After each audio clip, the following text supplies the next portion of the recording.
alangizi ndipo inu nonse asungwana mwabwera kuno lero kuti muyambe ndi kuphunzira mwambo wa Ambuye athu Yesu Khristu, mfumu ya onse amene anabatizidwa ndi kusanduka ana ake a Mulungu.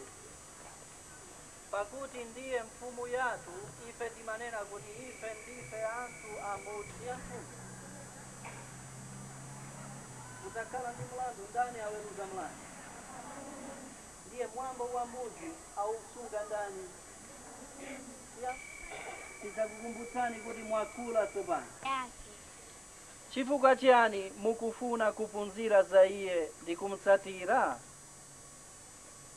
Kuti tipeze ubwino khala ana ake a Mulungu, kuti tikhale ndi chimwemwe chenicheni. Asungwana okondeka, inu nonse munalandira kale kuti makhalidwe anu akhale okomera Mulungu.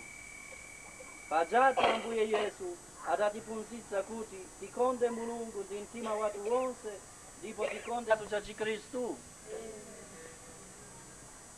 Tsopano tidzakulemberani osakhala pamutu koma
Sopano tupa mwamba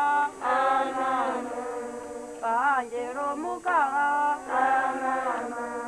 Mbambeliso Amama Wana Josefe Amama Maria Amama Dula Tulani Madaliso Amama Wana Josefe Amama Maria Mudabala Zuali Amama Tulani Madaliso Amama Wana Josefe Amama Maria